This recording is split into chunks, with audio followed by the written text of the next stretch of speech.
on the environment, we know that Sunrise is pushing for very, very radical.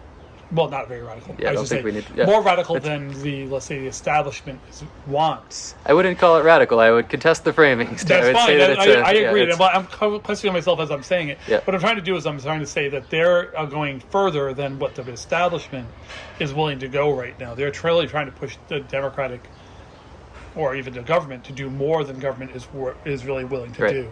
State level, national level, everything. And I don't want to call it radical either, but I want to say that it's like they say, it meets the times. Yes. And it meets the scale of the problem. So what are your thoughts on the environment? What are your thoughts on the Green New Deal? You talk about it, but is that the kind of Green New Deal you're talking about, or is it? Yeah, I think we need. So since I first took office on the city council, environmentalism, pushing back against climate change, converting to renewable energy, bringing jobs along with it has been one of my highest imperatives. And when I was on the city council in Providence, we got a renewable portfolio standard through. I think we were the first capital city in the country to do that.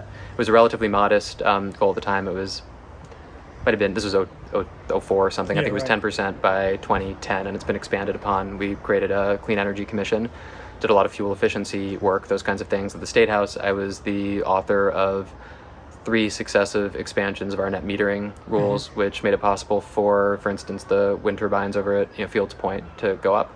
To the people install wind turbines, install solar panels, and produce more power than they're using. They get it back. They get a check from the utility company, or they get to draw back in until they net out.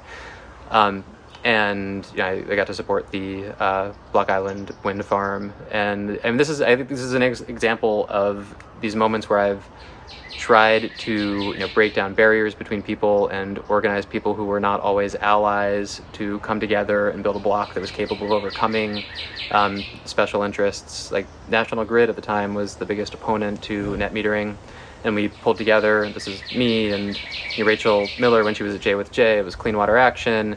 And a number of the trades unions came together, meeting at the State House on a regular basis to figure out how we could come up with a common agenda to together promote environmentalism, and that eased the path for some of these bills, and we've made a lot of progress over the ensuing years. At the federal level, I think we need massive investment in renewable infrastructure, production, transmission, efficiency, all of the above. Some of that money might come from taking away some of the subsidies we still give to fossil fuels. Yes. For instance. So, that would, if we redirected that money, we would pay for it pretty handily. Yeah.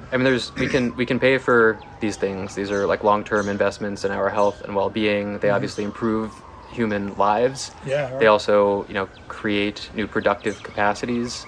People are worried about inflation right now, and if we had gotten to the point where we had a carbon-free transit infrastructure 5 or 10 years ago, conceivably could have happened. We wouldn't be dealing with gas price inflation right now. And it's been an amazing thing to watch. And when I was doing this work years ago, the other side could actually, it was still important to press forward, but the other side could actually say, okay, wind costs 50% more than fossil sources, and solar, I want to say, was 3 times as much. And now that's just not true anymore, and they're still trying to argue against it. I hear it. It's I hear crazy. The old lies come out. Yeah. But we're at parity or better now, and it's only going to get better over time. And so we need to complete this transition. Cool.